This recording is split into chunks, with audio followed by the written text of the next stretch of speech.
I'm Matt Gilhooly, and this is The Life Shift, candid conversations about the pivotal moments that change lives forever.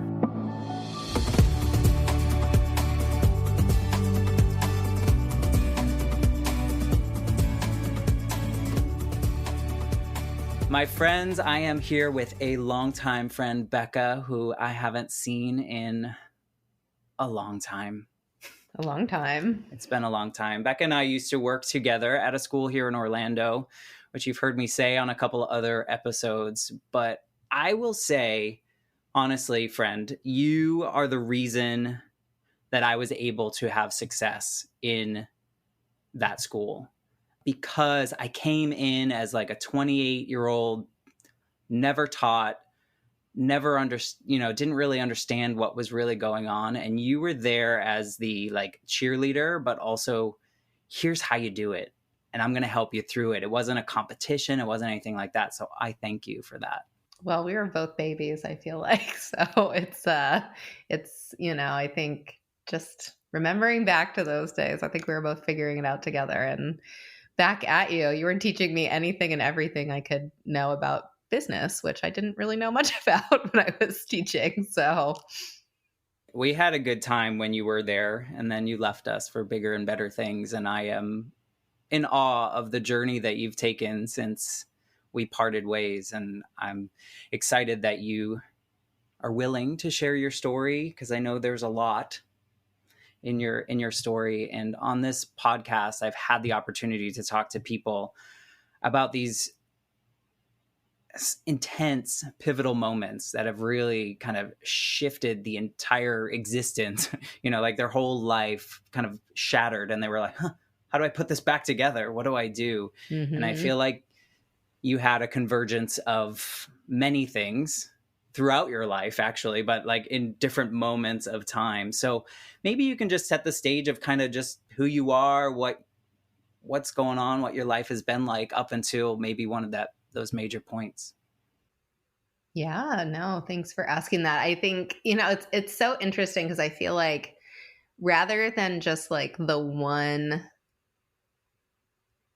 thing, I imagine like a vase with like many different cracks in it, right? Mm-hmm. And I think that I've always had this orientation toward like seeing where those are at and trying to kind of fix them, despite maybe not necessarily knowing why or how those things are happening. And so, the quick version of the story is, I grew up in Indiana, so Midwest, and I grew up in probably like a I don't think I was super aware of social class, but probably like a lower middle class family, or maybe an upper like lower class family. I don't know if that's an actual distinction, but we were not poverty poor. Like, right. We had a house, not a nice house, but a house. We had a roof over our heads. Most of the time we had food, but my parents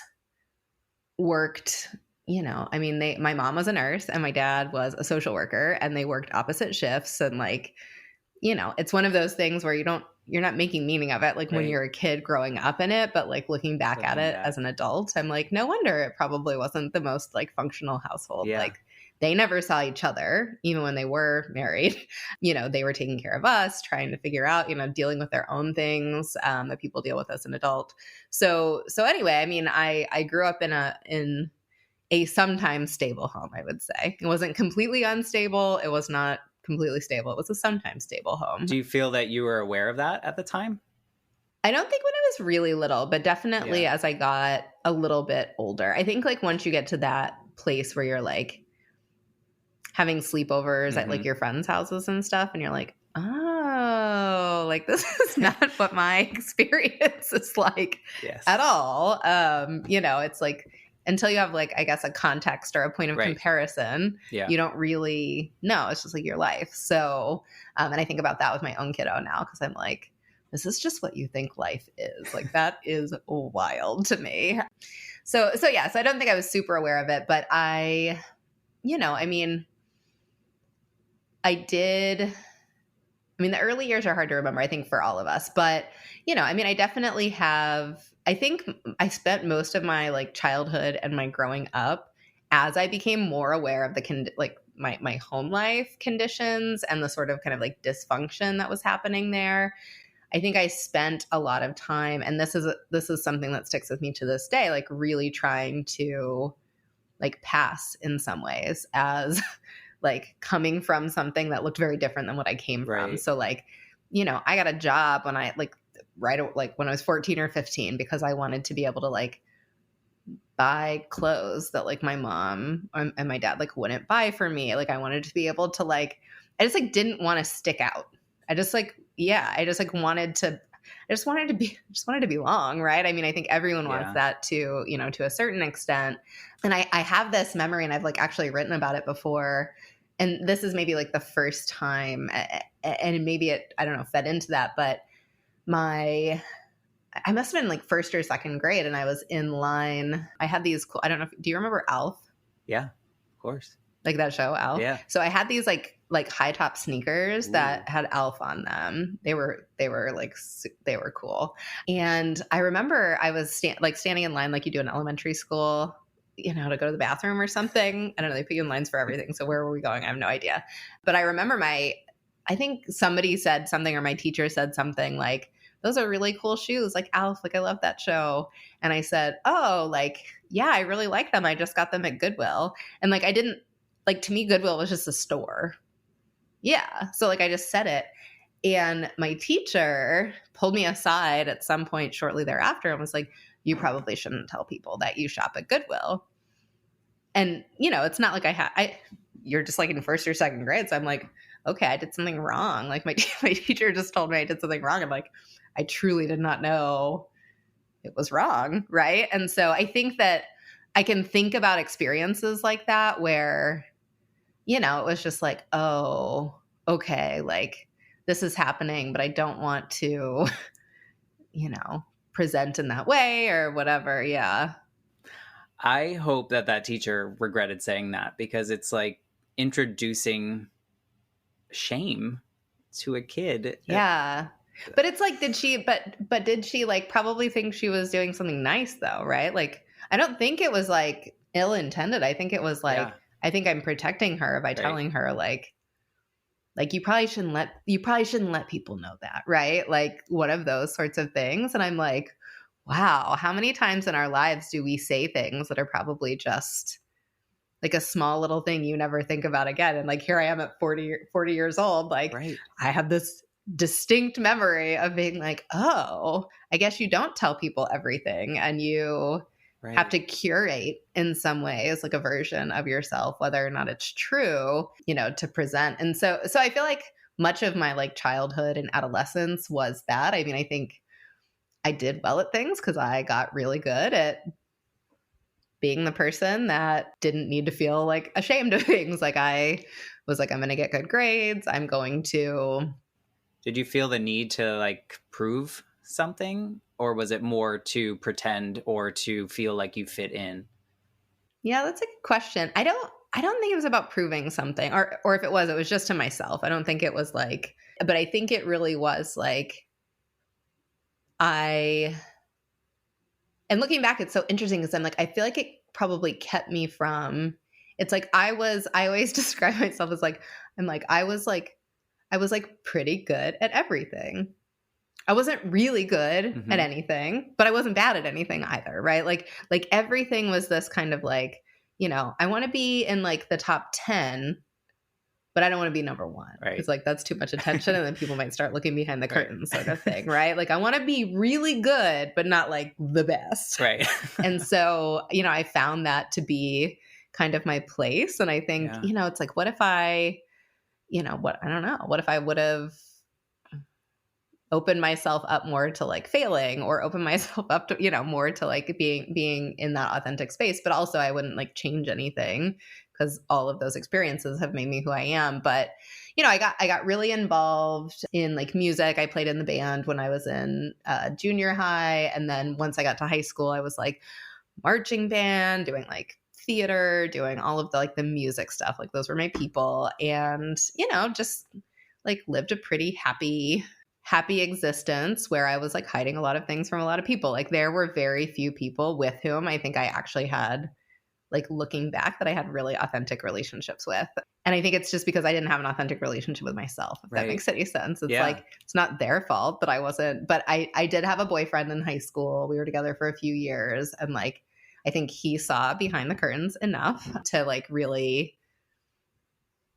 show me that like the real me was deserving of love. And then I have a really good friend we didn't meet till middle school, but we're like still in touch and close to this day, you know, in our separate adult lives. But, you know, who I think like we never really talked about it maybe the same way as I did with my boyfriend, but like I understand now that we're adults, like she saw a lot of things and she was like, I love you anyway. You know, like this is like, that is not about you, you know? And so, you know, I feel like my parents got divorced while I was in high school, you know, so that was messy, but they weren't happy for a long time. That was like a really dramatic thing. I also saw how my dad treated my mom, and my mom had like chronic mental health issues. And so I think, again, it was just like I felt like I was holding everything together either for myself or for, you know, everybody else. So when I got to go to college, I was like, goodbye. Like I am going, I am going to like, you know, go to college, do that. And so I did that. But again, looking back, I don't think I was unhappy per se, but I definitely spent college being the person I thought I should be, and not necessarily, I think, like really, I don't know, leaning into things that feel authentically me. But I was also trying out a lot of things. Like most people do that in college, right? It's like, maybe I'm the this person. Maybe I'm the this person. I don't know. But also I think in our generation, we were conditioned to graduate high school, and then we were supposed to go to college, and then we were supposed to graduate and do well and then get a good job. You know, like it was just very expected of us. So I think probably a lot of people that are in their 40s right now can relate to kind of going to college and just doing what you're supposed to do, right? Not finding your joy. Whereas I'm jealous of people going to college now that like are authentically going for something that they're like, think they're passionate about and can explore and can figure that out.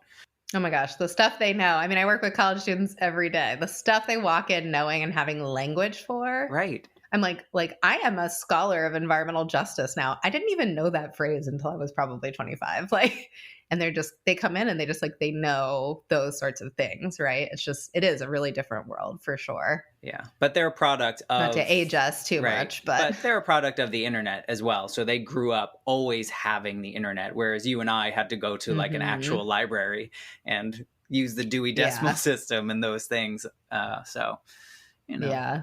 Yeah, I've been called, because since I work in a lot of academic spaces, I've had people, I don't know if you've had this happen before, where people will be like, well, you're a digital native. And I'm like, I'm actually, I would say my like betweener sort of generation that we're more like digital adapters. Yep. Like we had to learn to adapt very quickly Correct. to technology because it was changing during times in our life where we needed to rely on it to be successful, like in college. Like I always tell the story. I'm like, when I started at college, like we had, I'm pretty sure, like dial-up internet in my dorm. And then by the time I was, and we had like the old email that was like MS-DOS, like the black screen with like the typeface that kind of comes across it. But by the time I graduated 4 years later, like the campus was being outfitted with like Wi-Fi. Yeah. And there was like a central portal with like Blackboard and our email and our, you know, it's like, things changed that quickly. And so I'm like, I don't think I'd call myself a digital native, but I am very comfortable in the digital world. I've had to adapt to it very quickly. So we had to spend our free time outside until the lights went, you know, until the sun went down. We didn't have the internet and games and TV and all that stuff. Yeah, I had books. I didn't spend probably too much time outside as a kid, but I did read a lot. And so, it still wasn't computers and things like that. It was like, oh my gosh, series and series and series of books. And my mom would ground me and I would like mouth off to her. I never did anything like really bad, but I would like talk back or something. And she would be like, you're grounded from reading and you have to go outside. That was like, That was your that was punishment. not good. Yeah, which is hilarious if you know me now, because it's like not how I live my life. But yeah, so like went to college. I went and did my master's program after that, and that was a pretty transformative experience. That was like another crack in that, like, Mm-hmm. I think there were some things that were exposed to me that were really pivotal to me Yeah. during that time. I think partially because, or maybe mostly because all of what we were like learning in that program, we were being asked to situate in our own experience. So I had never like gone through therapy before. I had never done any of those things before. And so we were being given these prompts, which were probably at their face, like fairly innocuous. Like, when was the first time you were aware of like your race or something Right. like that, but they like those sorts of things, while they were meant to kind of like teach us about how other people experience the world in different ways and, move through the world in different ways, it was like bringing up for me all of these things that I had like suppressed, I think, in this journey to become like this, I don't know, veneered, cultivated like version of myself. And like truly a lot of things that I like had never really thought about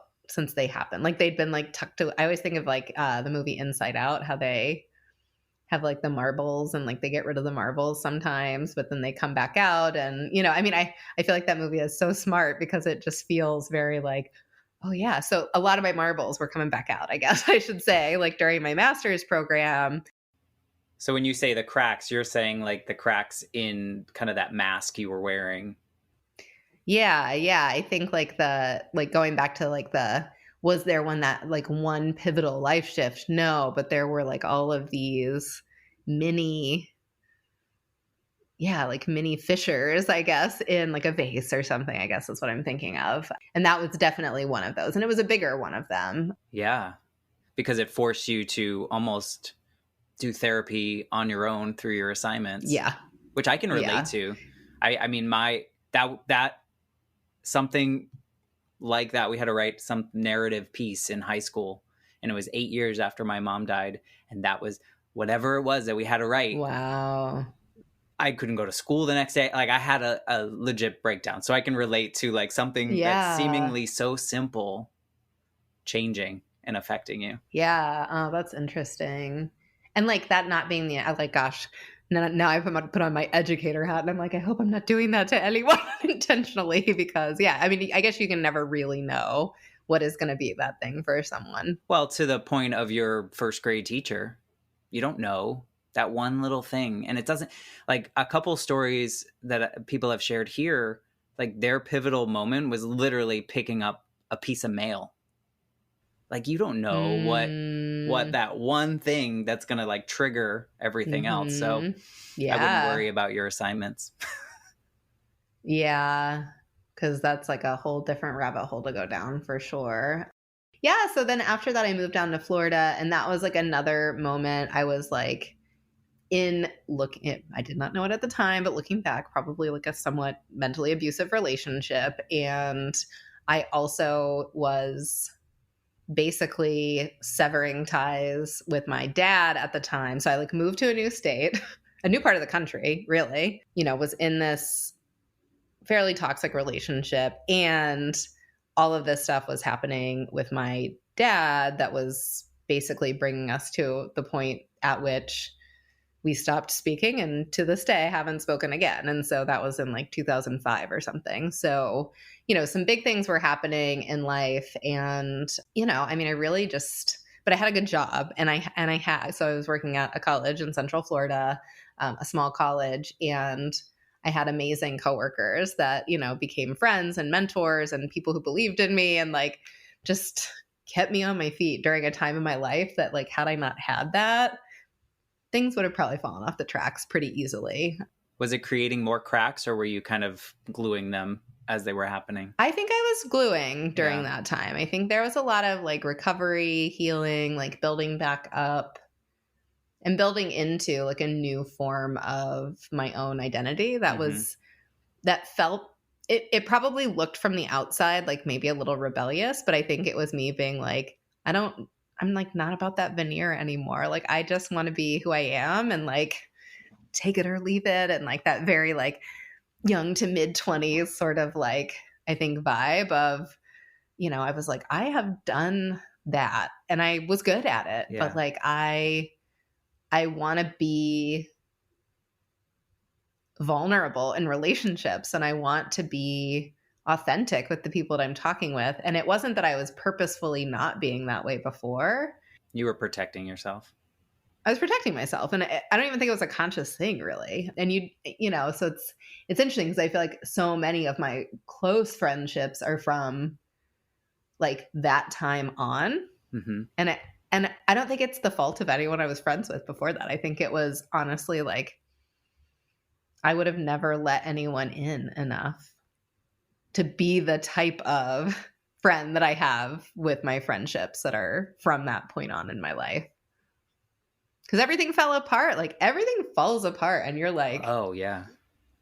like this is where I'm at. But like, I had a place to land. It just wasn't like it wasn't my family. And it wasn't, I had to like build my place to land as I was falling. Your chosen family. Do you think there was a moment that caused you or like that almost allowed you to be more authentic?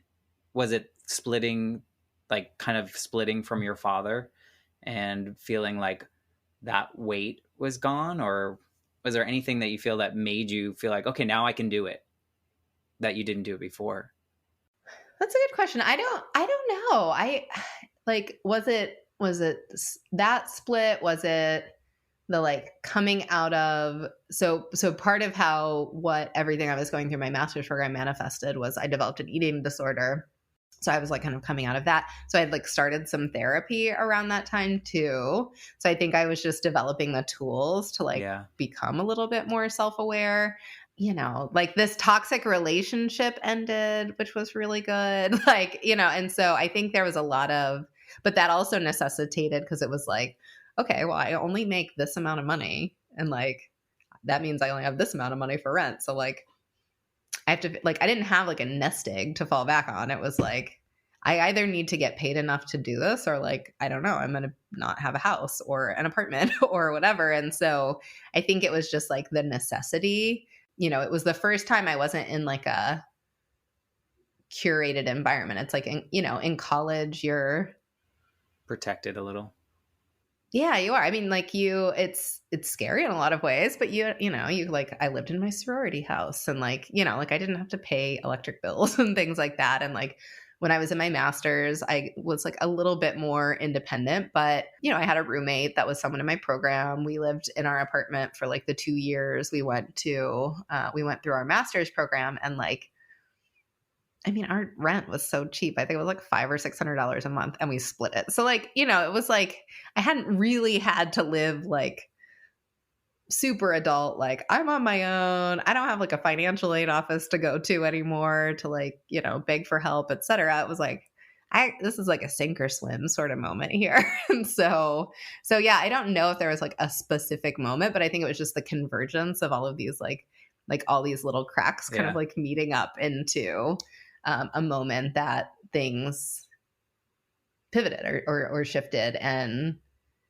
it's interesting because like a year later I met my now husband, but like he was like, I mean, he could be a whole different episode, but like, he was going through so many, I mean, he like had lost a child and he had another child and like was going through a divorce and a separation. And like, we were like these two like little like misfits, I think, that found each other and like at the right time, at the right time. But like, we did not admit that to ourselves or to each other, I don't think, for like quite a while, and so I think that all of those little cracks converging in that crack, becoming at least a truer version of my authentic self, like allowed that timing to be right when it happened too. Yeah, I mean, I met you around that time, and I always felt it probably was right around then. It was probably maybe a little after you. I met Jonathan in like 2006, I think.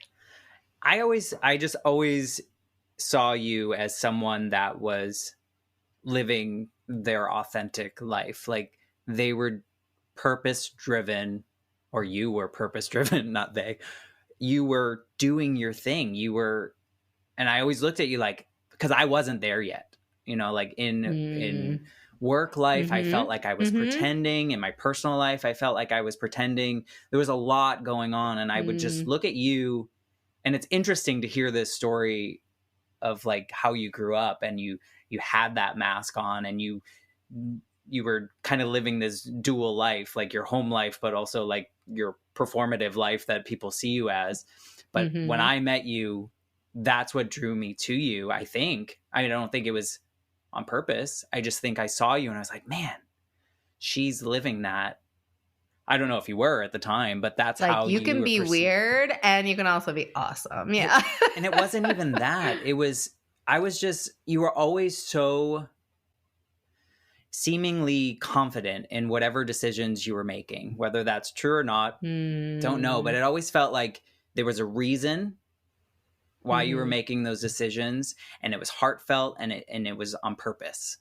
Whereas at the time, I was very much this timid decision maker. Like, is this going to please the most amount of people? Am I supposed to do this? Like, will this get me my next promotion? Like, what society told me that I should have been living. So it's interesting to see that. I mean, by then, do you think you were living more authentically? 2008, 2009? Yeah. Definitely. Yeah. I mean, I think that like the time period I'm describing was like probably like 2005 or so. And so I think by then, and I am the kind of person where, yeah, I mean, I really like, that is like one of the highest compliments you could give me, just because I think that I try to live my life with a lot of integrity. Like, integrity is really important to me. And it's, just to be able to make decisions and communicate in ways that I feel are really values aligned is like a very like important thing to me. And so I think I always thought I was probably doing that, but I think I got better at knowing like what those values actually were. And, and I don't ever try to approach those conversations, although I think it can come off this way to certain people sometimes, but like in a defensive or aggressive way. It's more just like, no, like this is, I mean, I think walking in your truth can be really threatening to some people. And I think that I think back to like our time working together. And I do think that, looking back, like I think I had gotten there. I mean, I think I've definitely grown and changed since my time there in a lot of different ways. But I think that kind of like unapologetic, like, I have thought this through, and I trust myself to make this decision. I think that's scary for people on the outside. I think it's scary for a lot of people, So because they're so confused as to how someone could be so confident in what's driving their decisions. And I commend you for it. That's what I saw, and that's why I think I like latched onto you as kind of my mentor, if you will, because I wanted to be that. And it took another 8 years for me to really it took a pivotal moment in my life to watch my grandmother pass away, to realize I'm going to live the life that I want, not what society wants, not what I think my dad wants, not, and you were there, and it was, I think that's the mystique of it was so much like that for me. Yeah. So you go through some stuff, right? So I mean, I feel like, I feel like this background, this intro is getting very long, but no, I mean, I think this is your story.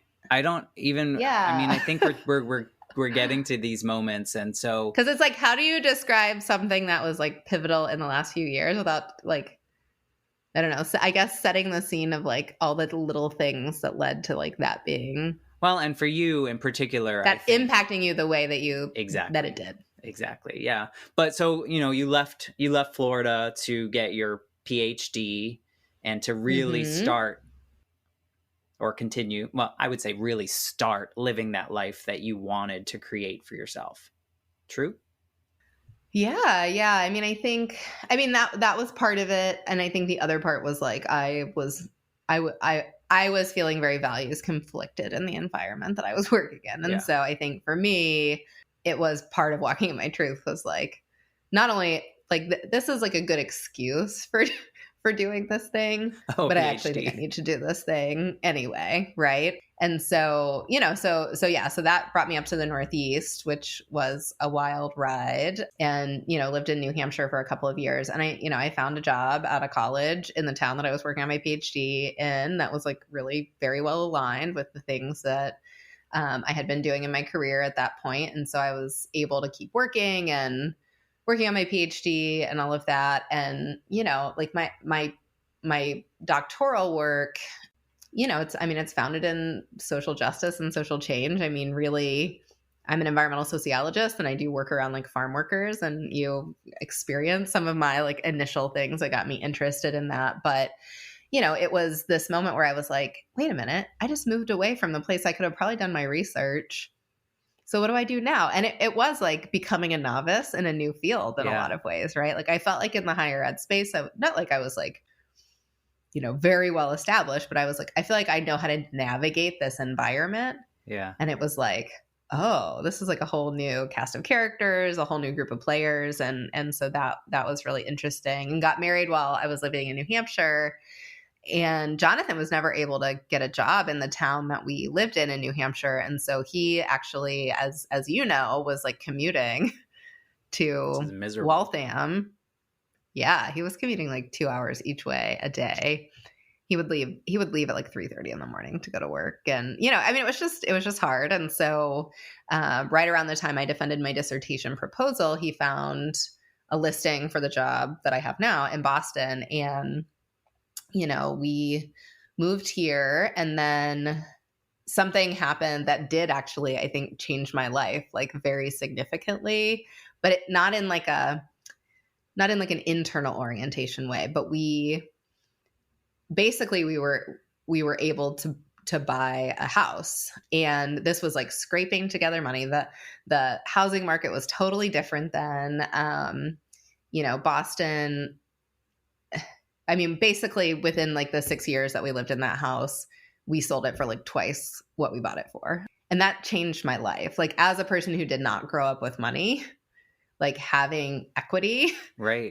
So that is like a nuts and bolts life shift that I never would have planned for. I never would have expected. I never, and so sometimes I think those shifts are like, rather than being internal, they're like these external pieces. But moving to Boston in a lot of ways for us, even though it was kind of not totally on a whim, but kind of on a whim, has set both of our lives, I think, on paths that we wouldn't have predicted, including the reason we sold that house, which is that I very unexpectedly got pregnant a few years ago. So I have a stepson. He's 21 now. He's lovely. He's in school where I work and studying nursing. That's awesome. He was like a child when you knew him. Yep. So he's like an adult working full time as a nurse now. Yeah. In one of like the world's best hospitals. Yeah. Here in Boston. So that's a thing. That's awesome. But so as I alluded to, my husband had another child that passed away when he was really young. And so as my stepson got older, we were kind of like, I mean, long story short, the reason it was a surprise, people always laugh. They're like, you don't know how people get pregnant? I'm like, no, I understand how people get pregnant. It was basically that I was really open to it for a number of years, meaning I like was not on birth control, so on and so forth. Like we weren't trying, but we weren't not trying. And I just like never got pregnant. It was pretty clear that my husband could get people pregnant because he had before. And so we were just kind of like, it's probably something with me. And like, I didn't feel so compelled to have my own biological child. I respect people who do, but I didn't feel so compelled to do that I was like, I want to look into it, right. Basically. You were like, if it happens, it will. Yeah, if it happens, it will. And then as my stepson got older, we were basically like, now if it happened, we kind of like really don't want it to happen. And so long story short, you have to have an appointment to get a vasectomy. You have to have like a session, like a talk it through sort of session before you get one. So my husband had that appointment in like the summer of 2018, scheduled his his appointment for like October of that year. So like 2 months after his like consultation sort of thing. And I find out I'm pregnant like September 1st or something of that year. Like, what? So I was 37. I'm like, huh? Like, literally, my stepson was a senior in high school. Like, we were just like, and we didn't think I could get pregnant. So we were like, right. We were calling it literally a just in case vasectomy. Well, turns out just in case. So apparently the universe wanted me to have this kid. And it saw its door of opportunity closing. Like, it was waiting for me to be ready, and I like just wasn't ever going to be ready. And so I feel like I was in shock, honestly, like most of my pregnancy. Like, a lot of people talk about being pregnant as like a joyful thing. It brought out a lot of my, like, I think mental health issues. Like, I had really high anxiety. I had, I just think like the hormones plus the like unexpected nature of it, plus like plus your upbringing. We were trying to sell our house. We were trying to, just like everything. It just felt, and then I found out I was like pregnant with a boy, and I was like, just like this world, like white men in this world, just like with my own like political orientations. And, so anyway, it's just like all of these like compounding things. And so that was like not a joyful experience for me. I mean, I really like to a point of seriousness where I was like, I'm really glad that I know that like Jonathan can be a parent, because like, I don't know if I like want to do this or like even want to make it sort of thing. So, which I know sounds maybe really selfish, because I know a lot of people like struggle with things, and and again, my heart goes like for people to have what they want, but like that was my experience. And I mean, my pregnancy physically was pretty uneventful, other than right at the end I developed preeclampsia. He was breech. I had to have a C-section.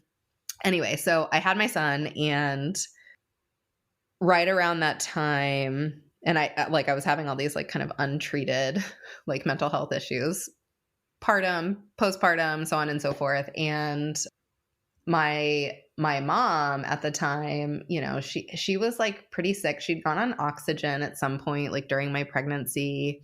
We'd gone to visit her.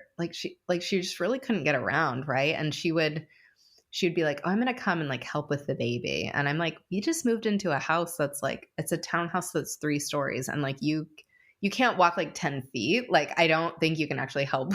I'm like, I don't want to be a mean person, but I also am just like, I can't. I think I feel like you have a vision of how that's going to go, and like, it's not going to be that way. And, it was really stressful, because like, I don't want to let people down. And like, I had tried to get to a good place in my relationship with her. And then, she just like, I mean, I understand now she was going through a lot, but like, I was like postpartum, like hot mess, like that couldn't really contextualize, like, why is my mom like sending me these like rage texts about like how I'm an awful person, and how I like, it was just very disorienting. And I think trying to have to like sort through that while I was like trying to care for this like little baby that did nothing at the time other than like cry and need to eat and like figure that stuff out. So that was rough. And we went to see my mom when my kiddo was like 4 months old, because she had like wanted to meet him. And I was like, as soon as I feel like comfortable traveling, like, I'm not trying to keep you from your grandson. Like, I want you obviously to meet him. It's just, I got to recover a little. I got stuff going on. Yeah. And so we went to see her when he was about 4 months old. So she did meet him that time. And then, a new school year started. I was like back from maternity leave. And then and a lot of stuff was going on with her. It was like, and trying to manage like an elder situation from afar is really difficult. Like, this is like, I know you were going through stuff with your grandma, and, I don't know what her care looked like, but it was like, my mom, my like random people I barely even knew when I was a kid would like call me and be like, I saw your mom yesterday, and like she said she like slept on her kitchen floor because she fell down and like couldn't get up, and like nobody was there to help her. Like, you know what I mean? And I'm like, well, I'm in Boston, and like I can't, and like I can't be the one to like caretake for her, but like I was very much like, I'm willing to help you in any way that I can with boundaries. Like I was like, I'm not going to like move back. Like that's not the type of relationship that we had, so on and so forth. And so that was what was causing a lot of like the, like I would be like calling like the police department in my hometown and being like, can you go do a welfare check on my mom? Cause she's like not answering her phone. And like, so anyway, long story short, she passed away February 22nd of 2020. So my kiddo was like 10 months old or so.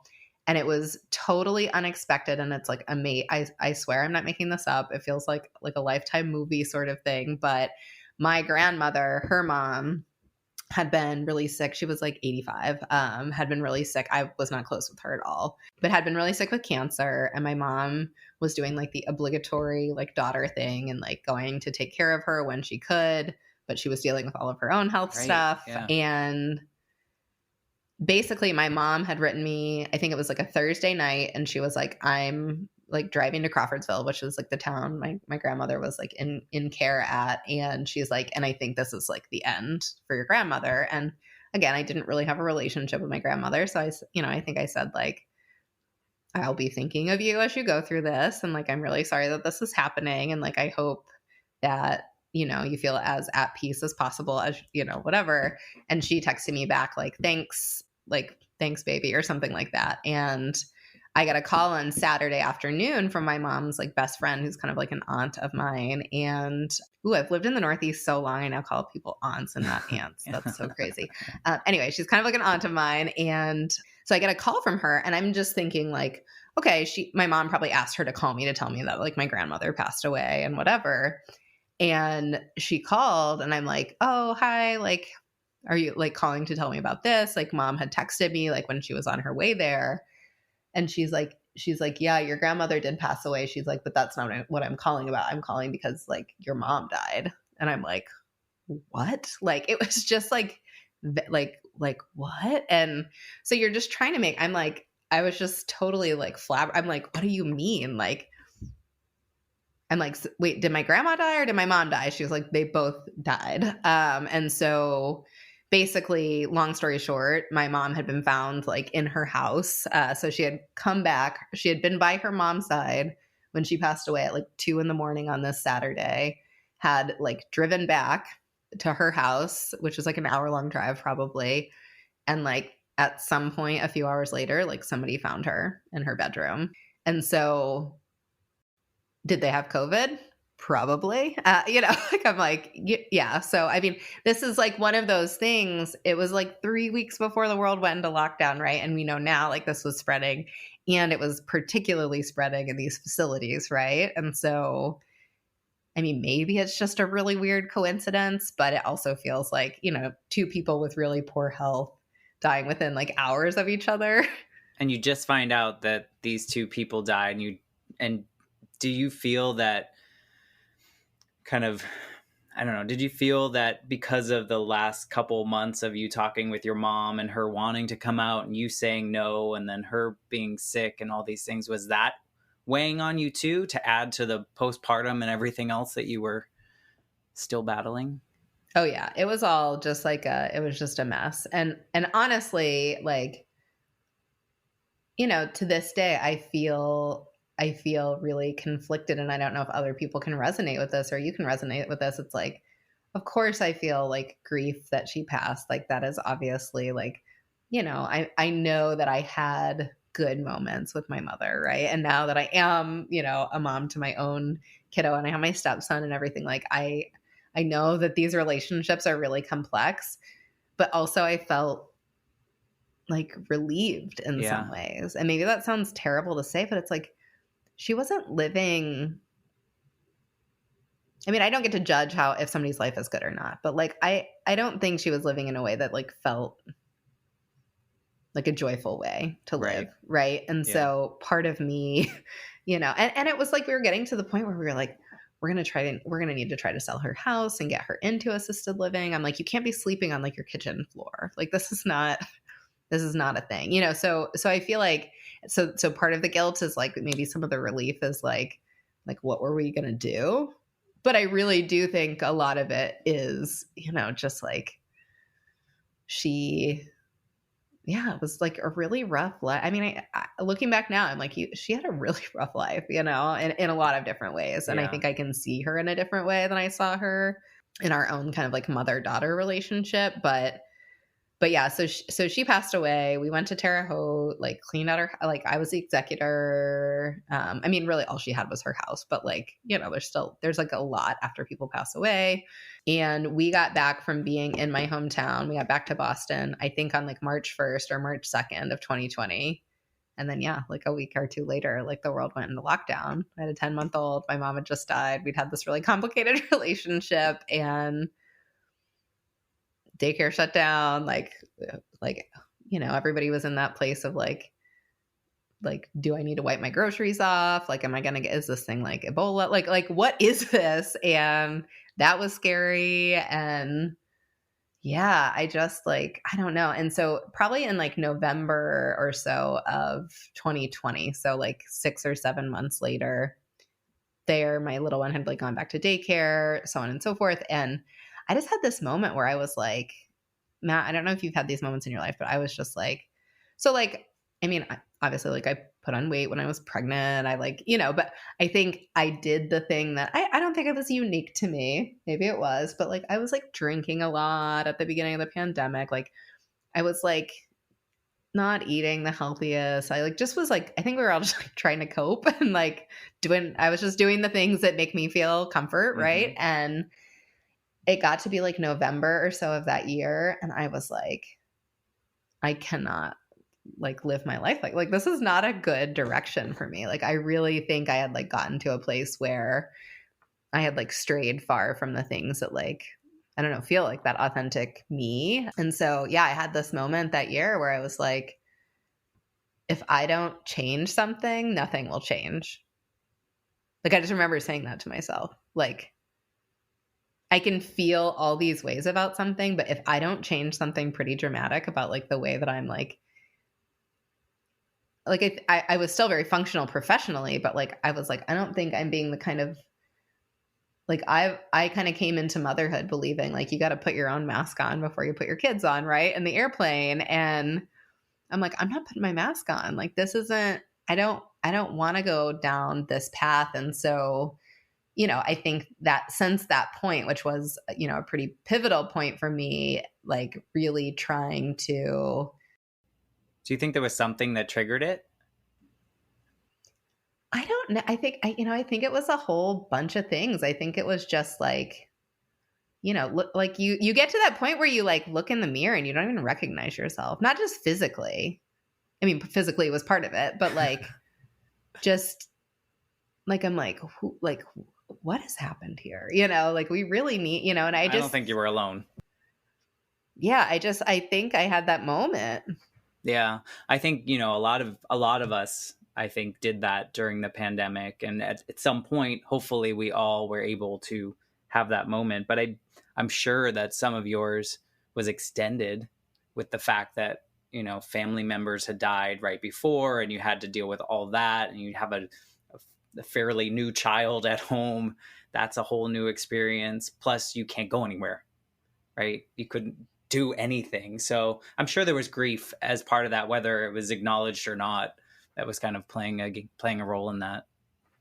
Absolutely. So many things. What did you change first? I think I really decided to first tackle like the ennui that had become like day-to-day things. So like feeding myself and my family. Like, how can I make this like a more enjoyable thing and not just a chore, right? Like just like day-to-day things. Like what has become something that I like resent doing or having to do, and how do I like bring joy back into that? And so for me, like meals became a way to do that, right? And so like getting more into cooking. And what I realized about cooking was like, I really hate grocery shopping. And so I'm like, what is something I can do to make grocery shopping easier? And so like finding an app where I could like recipe plan and it puts together my grocery list for me. And like, I think it was just like beginning to like, I think sometimes we just try to do everything at once. Mm-hmm.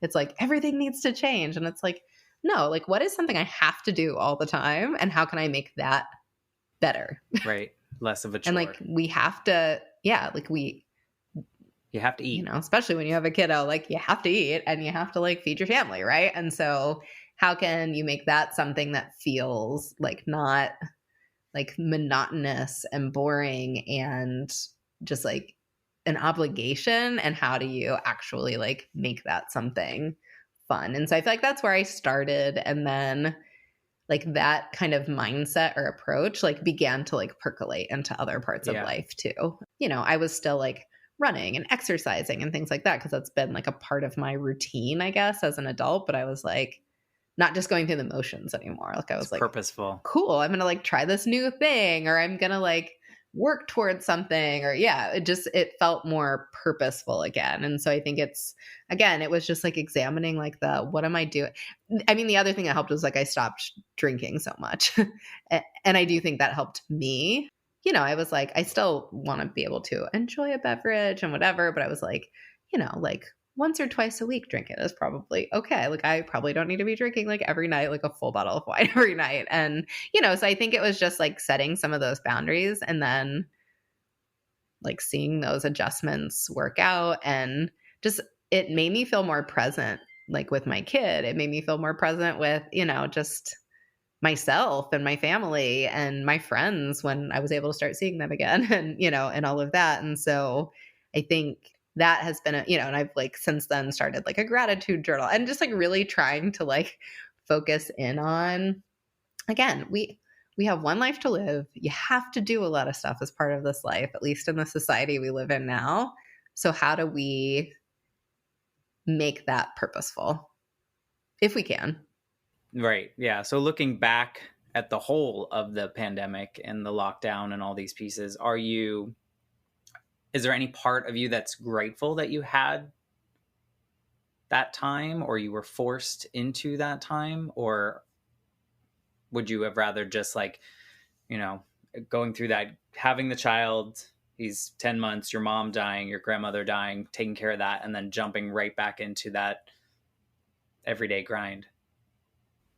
No, I think I'm very thankful for it. And I think the other thing that it did for me is like my job is very, I think I always viewed my job as something like I needed to be like very present and on for all the time, and like in a physical way too. You know, like being physically present at things, and not being able to do that for a while right after, well, not right after, but a few months after.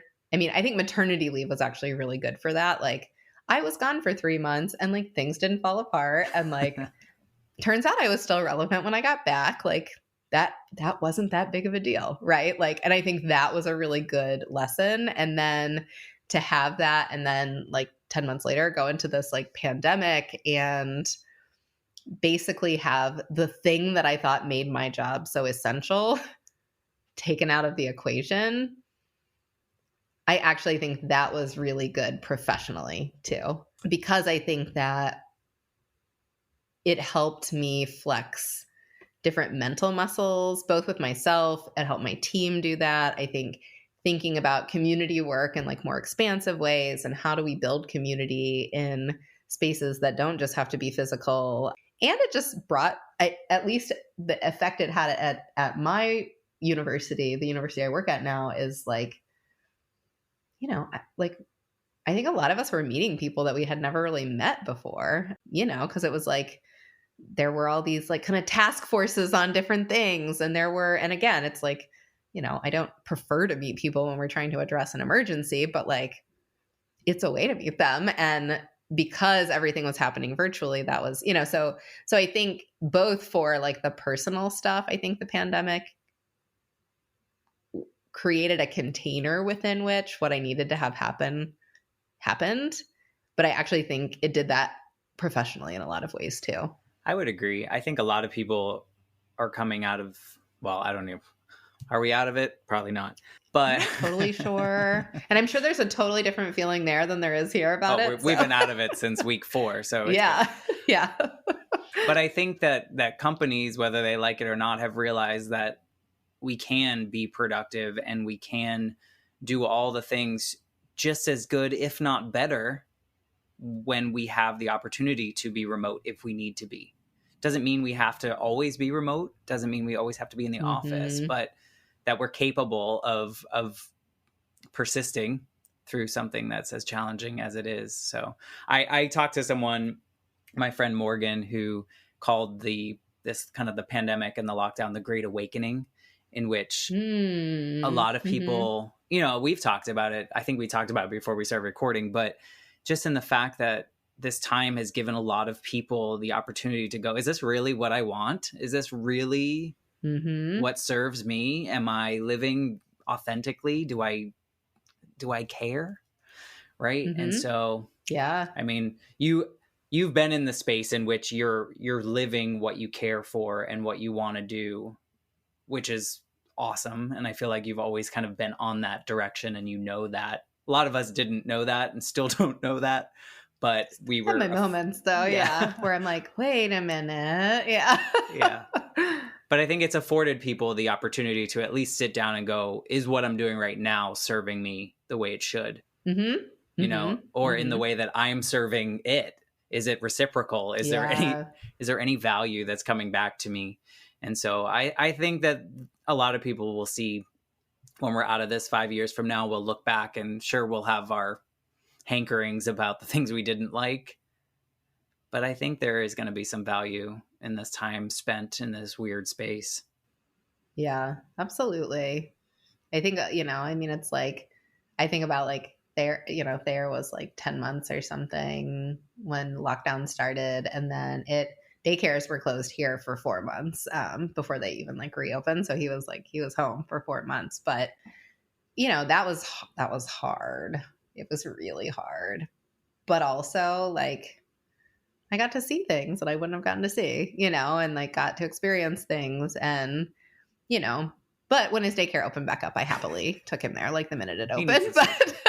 He needs to socialize. Absolutely. That's what it was all about. But you know, I mean, I think there are those things too. It's like forced togetherness in some ways, but it helps you. Like, I mean, I remember at the beginning of the pandemic, like Jonathan and like my stepson and Cayman and I would be like, we'd like play like Mario Kart for hours. Right. Because like, and when would you allow yourself to do it? Right. There was no other moment.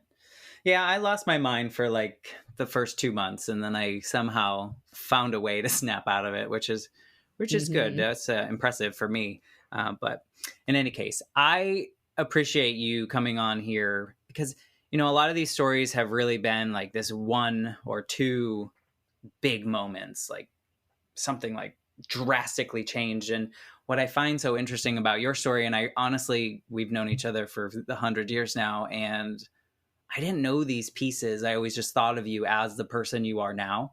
And to hear, I think the most impactful part of your story honestly goes back to your childhood for me, and to understand how you got to where you are now and how you had to use like a protective blanket for so long until you were ready to kind of shed that, and probably when people started acknowledging your authenticity of like who you were and what you wanted to be kind of in that 20s period, probably was like, oh, I can do this. Like, who cares? Get rid of everything. Here we go. Yeah. So I think, you know, you've had all these, like you said, that vase cracking, and eventually like, do you feel like it cracked all the way, or do you think you're kind of, it stayed mostly in shape, if we're thinking metaphors here?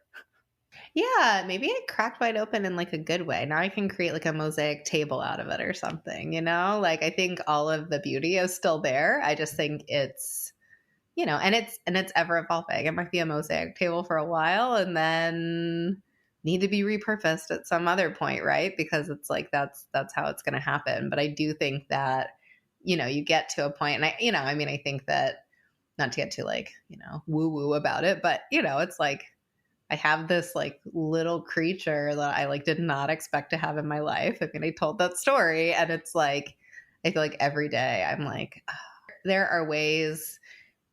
I mean, even like professionally, I have some things unfolding that like I never would have predicted or even planned for in a million years. But it's like, Yeah. You're living in it. Being open and being ready and, you know, and also saying like, I don't just have to do that because it's there, right? Like I really want to make sure it's the right thing, at least for now. It might not be the right thing forever. And so I feel like that's where the vase is at. It's like, yeah, maybe it's like broken into shards and like, that's okay. That's where it's at right now, but it doesn't mean it can't still be something, right?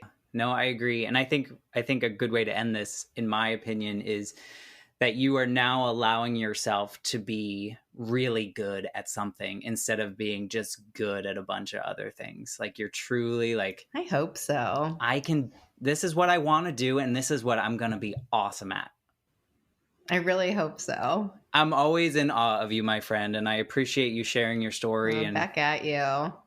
Thanks for having me, and it's so good to see you. I know. Well, next time that we are up there, we will make a point to be near Boston so that we can get together.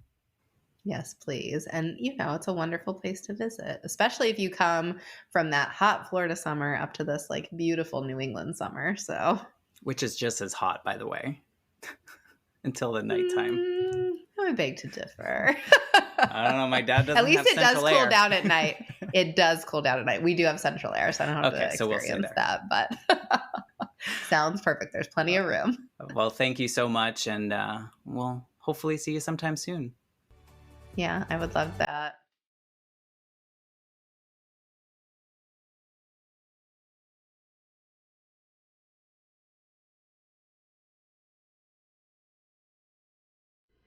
I'm Matt Gilhooly, and this is The Life Shift, candid conversations about the pivotal moments that change lives forever. Please subscribe to the show on Apple Podcasts, Spotify, or wherever you listen to your favorite podcasts.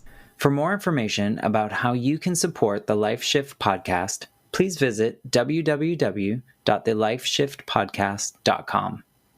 See you next time.